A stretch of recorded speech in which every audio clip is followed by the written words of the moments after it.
오늘은 출애굽기 28장 17절 말씀입니다. 그것에 네 줄로 보석을 물리되 첫 줄은 홍보석, 황옥, 녹주옥이요. 아멘.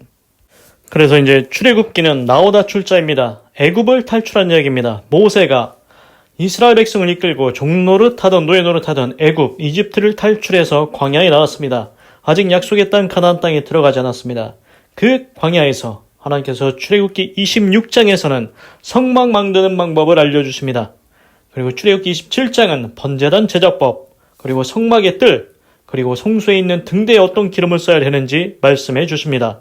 그리고 출애굽기 28장에서는 제사장이 입어야 되는 예복에 대해서 말씀하십니다. 그래서 총 6가지 예복이 있습니다. 그래서 6가지가 있는데 그 예복 중에 가장 처음 만드는 게 에봇이었습니다. 그래서 생긴 거는 앞치마처럼 생겼다고 했습니다. 그리고 두 어깨에 호마노라는 보석을 금태에 물려가지고 어깨에다가 이렇게 야곱의 12아들의 이름을 6명씩 새겨가지고 순서대로 새겨서 어깨에다가 그 보석을 넣고 기념 보석이 된다고 했습니다. 그리고 이제 그 에봇에 허리띠 같이 이제 묶을 수 있게 했다고 했습니다. 그 다음에 두 번째로 만드는 게 판결흉패 제작법입니다. 판결흉패. 그래서 이제 뭔가를 하나님께 이제 물을 때 이제 하는 것 같습니다. 그래서 우림과 둠밈이라는 것도 있는데 그 판결흉패 이제 그 안쪽에다가 넣어서 하는 것 같습니다. 그래서 판결흉패 두 번째 만드는 게 판결흉패입니다.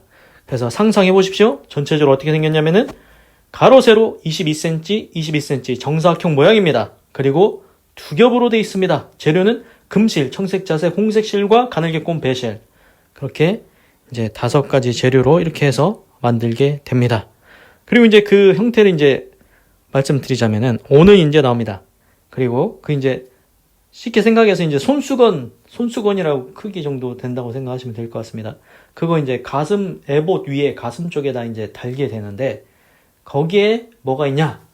12개의 다른 보석을 3개씩 4줄로 12개를 달게 됩니다. 그 보석마다 야곱, 이스라엘의 12 이름이 적혀 있습니다. 그래서 하나님이 영원히 기억하신다. 그러는 것 같습니다. 그래서 이제 줄이 이제 4줄로 보석 3개씩, 4줄 하면 12개죠. 3, 4, 12.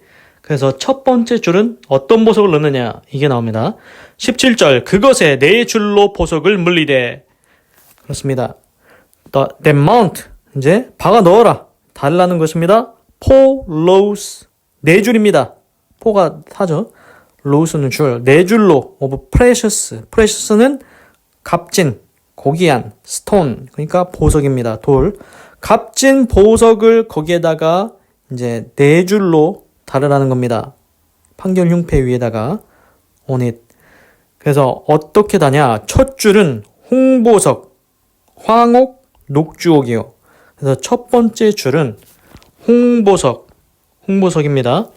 영어로 보니까 이제 영어를 보겠습니다. In the first row, 첫 번째 줄에는 이제 3개의 보석이 달 건데 there shall be 거기에는 뭐가 있냐? 루비가 이제 홍보석이라고 나옵니다. 루비가 홍보석. 그래서 우리 루비 많이 들어봤죠? 루비라고. 그래서 그게 이제 색깔이 붉은색이다. 그래서 제가 판결흉패를 또 찾아보니까 이제 그 제사장이 예복 입은 거 다 찾아보니까 거기 판결흉패 이제 보석이 이제 쭉 나 있는데 색깔이 정말로 이제 자세하게 그랬습니다. 정말로 첫 번째 보석은 빨간색입니다. 그래서 붉은색 루비입니다. 붉은색 루비. 그래서 우리나라 말로는 홍보석이라고 되어 있죠. 붉은 홍자입니다. 그래서 붉은 보석이다. 그래서 이제 영어로는 루비입니다. 그래서 첫 번째로 나온 게 루비 보석입니다. 루비 보석. 빨간 루비 보석. 그리고 이제 두 번째는 이제 황옥이라고 나옵니다. 황옥.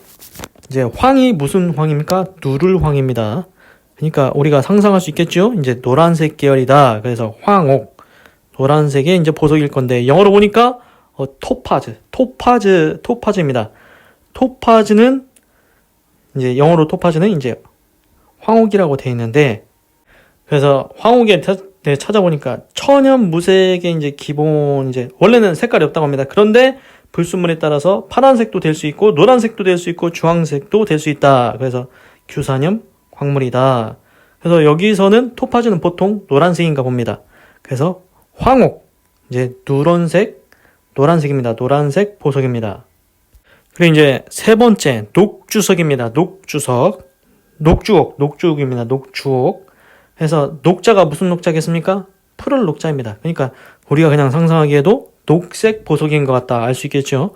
그래서 영어로 보니까 이게 베릴입니다. 베릴이 이제 영어로 베릴인데 이게 녹주석이라고 이렇게 얘기합니다. 그래서 녹주옥. 그래서 베릴륨이라는 이제 원소를 포함하는 육각 프리즘 모양의 규산형 광물이다. 그래서 원래 순수한 베릴은 무색입니다. 무색인데 다양한 불순물에 따라 색깔이 달라지고 투명하고 아름다운 것은 보석으로 사용된다. 그래서 이제 대표적인 베릴 종류의 보석은 뭐가 있냐? 녹색의 에메랄드와 푸른색의 아쿠아마린이 있다. 그래서 여기서는 이제 에메랄드 같습니다. 녹색의 에메랄드. 그래서 녹색의 에메랄드가 지금 이제 베릴입니다. 그래서 다시 한번 보면은 이제 상상을 해보십시오. 이제 한국말로는 홍보석, 황옥, 녹주옥이라고 했습니다. 그래서 홍보석, 붉은색이죠. 붉은색 보석이 처음, 두 번째는 누를황, 노란색, 그리고 세 번째는 녹주옥, 녹색 보석입니다. 그래서 영어로 보니까 루비가 빨간색 루비 보석이 첫 번째입니다. 그리고 두 번째는 토파즈, 노란색 보석. 그리고 세 번째는 베릴은 이제 녹색의 이제 에메랄드다. 에메랄드 많이 들어보셨죠? 루비도 많이 들어봤을 겁니다. 루비하고 에메랄드는 많이 들어본 것 같은데 이제 토파즈는 우리가 이제 많이 들어본 것 같지 않습니다. 그래서 하여튼간 그 보석 세 종류를 그렇게 넣게 됩니다. 그리고 이제 나중에 나오겠지만 각 보석마다 야곱, 이스라엘의 12아들의 이름을 한 명씩 거기에 이제 새겨 넣게 됩니다. 그래서 오늘 나온 대로 루비, 빨간색 루비, 그리고 노란색 토파즈, 그리고 베릴, 녹색 에메랄드. 그렇게 이제 오늘은 그 판결 흉패에 달게 됩니다. 그래서 이제 우리가 그냥 생각해봐도 그 판결 흉패에다가 지금 보석을 12개나 달게 될 겁니다. 그러면 그냥 생각해봐도 그 가치가 어마어마하지 않겠습니까? 보석 하나만 있어도 엄청 비싸지 않습니까? 지금 보면은 제사장 그 앨범 만들 때도 그렇고 지금 판결 흉패 그 손수건처럼 모양의 그걸 만들 때도 금실 쓰고 막 그러지 않습니까? 이게 그냥 우리가 그 현금 가치로 이렇게 따져본다면은 이 제사장이 입는 예복이 값이 어마어마하게 이제 나갈 것 같다는 생각이 들지 않습니까? 그래서 존귀와 영광을 나타내고, 그래서 이제 그 보석에다가는 야곱의 이스라엘의 아들들의 12이름을 새겨 넣어서 성소에 들어갈 때마다 제사장이 입고 가면 하나님께서 기억하시고 하나님께서 은혜를 베푸시는 것 같습니다. 기도하겠습니다. 하나님, 오늘은 출애굽기 28장 17절을 읽고 묵상해 보았습니다. 그것에 네 줄로 보석을 물리되 첫 줄은 홍보석, 황옥, 녹주옥이요. 하나님, 판결 흉패를 만드는데 이제 그 손수건 모양의 정사각형 모양의 그 21cm 거기에다가 이제 두 겹으로 만드는데 거기에다가 이제 보석을 네 줄로 3개씩, 그래 총 12개의 보석을 달라고 하셨습니다. 그래서 첫째 줄에 가장 처음은 루비, 붉은색, 홍보석입니다. 붉은색, 빨간색 루비를 달게 됩니다. 그리고 두 번째는 황옥, 토파즈입니다. 노란색 토파즈 달게 됩니다. 그리고 세 번째는 녹주옥, 베릴이라고 하는데 이제 대표적으로 녹색의 에메랄드 보석을 달게 됩니다. 그래서 제가 인터넷 찾아보니까 정말 보석은 반짝반짝 빛나고 아름다워 보이고 값이 나가게 생겼습니다. 하나님, 제사장의 예복에 보석을 달라고 하십니다. 그만큼 존귀와 영광, 고귀함을 나타내겠지요.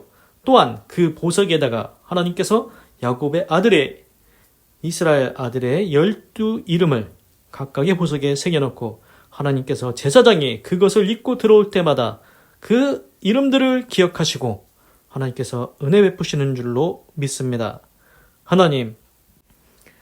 하나님께서 제사장의 의복은 하나님 앞에 성결하게 거룩하게 구별하는 옷이라고 했습니다. 그리고 존귀와 영광도 나타내 준다고 했습니다. 하나님을 섬기는 자를 세워주시는 하나님, 나는 오직 나와 내 집은 오직 하나님만 섬기고 사랑하게 하시고 존귀한 자의 자리에 서게 하시옵소서. 하나님 감사합니다. 사랑합니다. 찬양합니다. 주님 홀로 영광 받으소서. 사랑이 많으신 예수님의 이름으로 기도드립니다. 아멘.